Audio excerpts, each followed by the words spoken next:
telling you, this disaster in the Gulf of Mexico is beyond inexcusable.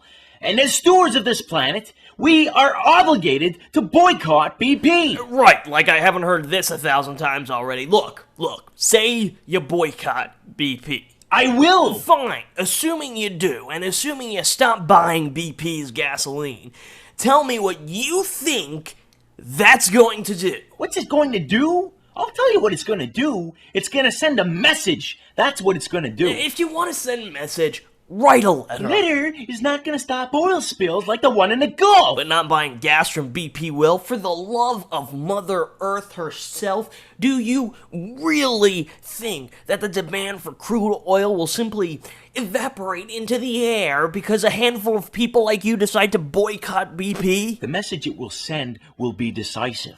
We will not tolerate such disregard for the aquatic ecosystem. You know, you make me want to ram an ice pick through my skull just so I don't have to endure the insufferable and incoherent ramblings of you and your kind. My kind? Well, now that seemed like a bit much. Hardly. I'm sick of these goddamn sheeple and their goddamn sheeple mentality.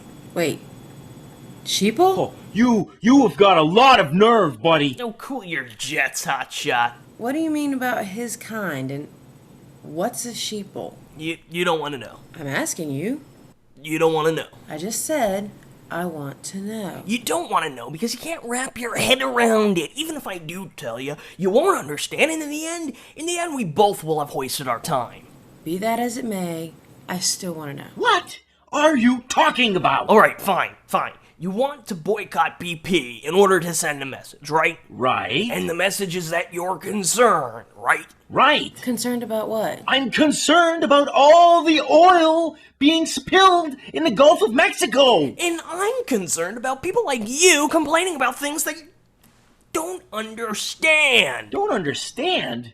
Millions of gallons of oil are being spilled into the Gulf of Mexico. What is there not to understand? It does seem pretty straightforward. Look, the only thing straightforward here is how all you sheeple love to jump on the complaint bandwagon without offering any intelligent or educated solutions of your own. As a matter of fact, all of your incessant whining is just about as big a crisis as the oil spill in the first place. As big a crisis? You're crazy. Crazy? Or am I the only sane person in the room? Sure, it might not impact the environment as directly, but the ineptitude and sheer stupidity rates pretty fucking high on my crisis scale. I can't even talk to you right now. You're a little abrasive, you know? I'm a victim of a broken society. The wildlife in the Gulf of Mexico are the real victims. See? That is irony. Irony? What the hell are you talking about? In order to see the poor animals affected by the oil spill, you have to see past the oil itself. Don't you see? This isn't BP's fault, it's yours! What? This is not my fault. I was nowhere near the Gulf of Mexico. You don't have to be near a tragedy in order to contribute to it. You're thinking in the global sense, aren't you? We have to boycott BP because BP is the problem. No, the problem isn't BP, and it isn't that BP is responsible for an accidental oil spill. The problem is that we, as a global society, are so goddamn dependent on oil in the first place. Yeah, well, I'm dependent on oxygen, too. You want to make something of that? See? Sheeple! Again, with the sheeple. I wish you'd stop it with that. I'll stop it when this brainless dipwad starts using their head. Look, I agree. I think people have an overwhelming tendency to be stupid. But you can't counter their points with belligerence. And yet I have no other way to reach them unless I belligerently beat it through their goddamn dense skulls! Okay, how about this? Let me try something. Whatever. What are you going to do? Will you promise not to be dense for 5 minutes? I'm not being dense. Come on. Fine. There. See? Okay, look. It all boils down to this. As human beings, we simply don't have to be reliant on a single resource. There are alternatives to oil that can be just as beneficial and will give back to the earth as much as it gives to us. So, you mean like electricity? There was an electric car. No, oil can even be found in electricity. As a matter of fact, in New York, oil still fuels about 8% of the state's electricity. Obviously, we need oil to survive, which means we have to drill for it. No, we don't. And if more people actually understood this, we could turn oil drilling into the archaic practice that it actually is. Okay. If not oil, then what? You're not gonna like it. Oh, for crying out loud. Industrial grade hemp. I told you weren't gonna like it. Weed? I'm the crazy one. You're just a dope-smoking hippie who wants another excuse to grow more weed. This is what I've been saying. I cannot talk to people like this. All right. Let's give him a chance to speak his mind. He's probably high right now. See, this is where people like you are so blindly wrong. If I were smoking industrial grade hemp, I wouldn't be high. I'd have a pretty bad headache, but I wouldn't be high. In fact, the only thing I'd be doing is wasting a valuable resource. Yeah, a valuable resource to get you high. Oh my God! Explain this to me.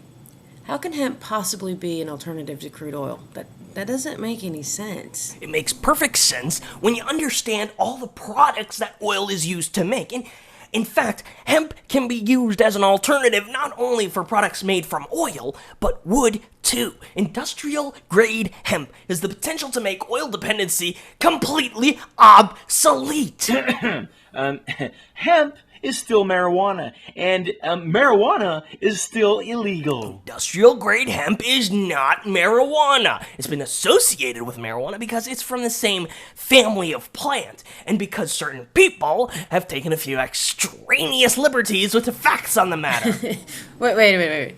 So you're saying... I'm saying that back in the 1930s, there was an intricate and far-reaching conspiracy to eradicate industrial grade hemp, all in the name of the mighty dollar. Yeah, you're definitely high. You can't get high off industrial grade hemp. Then what's your excuse? 1925, Henry Ford tells a New York Times reporter that the fuel of the future would come from renewable resources like ethyl alcohol. Both Henry Ford and Rudolph Diesel designed their vehicles to be powered by plant-based fuels. So what happened? In the 1930s, Ford grew industrial hemp on his properties to demonstrate the efficiency of methanol production, specifically to power cars. You can make methanol from hemp? Yes, it's amazing how far a little bit of enlightenment can get you, huh? Hemp can be used to make plastic, rayon, and cellophane, all biodegradable. Okay, so if the godfather of the automotive industry believed in and proved the viability of hemp as a renewable resource, how did we wind up as a nation of oil hogs? What happened was a well-orchestrated public relations campaign. It all comes down to money, and the powers that be knew that there was money to be had in oil. Through strategic campaigns, hemp was associated with marijuana, and marijuana was painted as the worst drug the world had ever seen. When Congress outlawed hemp in 1937, that gave the oil industry all the power it needed to hold the world hostage. Yeah, I'm still skeptical. It's simply a matter of good business. Big Oil needed to make its primary competition look bad so it could sell more product, and they did. They had to fight dirty because hemp practically founded the nation. In colonial America, hemp was so crucial that cultivation was mandated by law. The U.S. Constitution, the Declaration of Independence, and even Old Glory herself were all made from hemp. Okay, fine. But hemp can't possibly replace wood products. There's that sheeple mentality again. Hey, I'm trying here. Hemp fiber board is stronger than wood. Hemp houses are as strong as cement houses and are better insulated. And what about the paper? Hemp paper will last up to 1,500 years. Hemp cloth is stronger than cotton. More interesting, hemp can be grown without pesticides. Cotton, on the other hand, requires more pesticides than any other agricultural product. Oh, wonderful. Yet another pot-smoking hippie trying to skirt the law of the land. It says here that hemp can really be used for anything that's made from oil or wood. It's on Wikipedia. I have to say, this is pretty convincing. Oh, get your head out of your ass. There's a reason hemp is illegal. And the sheeple goes ba ba. Hey, I'm not a sheeple, I'm a person of action. Like the oil spill in the Gulf, I'm totally boycotting that right now. Oh my god, that does sound retarded. I was a sheeple. Boycotting BP is the only way to ensure that an oil spill like this never happens again. Well... No! The only way to ensure that this never happens again is if we stop using oil altogether. Oh my god. Oh my god. Well, I think my work here is done. There's no way to stop using oil. Oil is like the lifeblood of the earth. We need it to survive. Hey, you ever hear about the conspiracy during the 1930s to eradicate hemp? What? Uh-oh. The Sheeple, the voice of the people. Sheeple versus people, provides of the mental steeple. We think it all. Legalize it.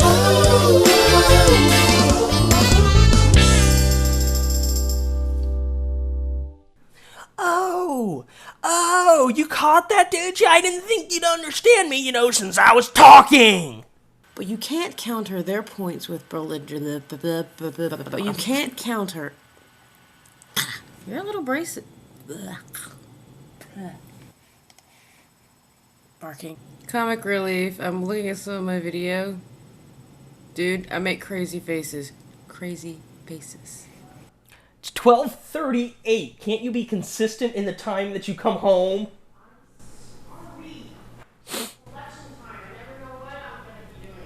Bullshit! Bullshit! Bullshit! Bullshit! Bullshit! Well, I just woke up.